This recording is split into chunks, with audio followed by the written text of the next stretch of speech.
Ayan na ang tubig. Sa pupo pa lang yan, pero sa main deck wala na. Sa main deck ay apunta talaga ayun na, ang tubig oh. Apunta sa pupo namin oh. Kita niyo yan oh. Ayan. Loaded kami. Ayan ang sitwasyon ngayon din oh. Ayan tubig dito. Ayan nakakuha sila oh. Opa. Ayan oh. Delikado talaga lumabas ngayon. Sa bridge, kukunan ka bukas sa umaga. Lapit mo sa bridge para makita dyan.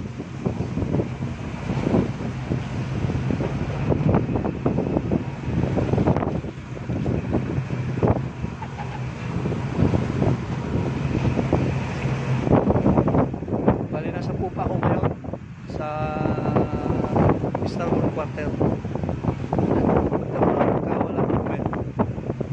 Pagka sumalok yung pruwa,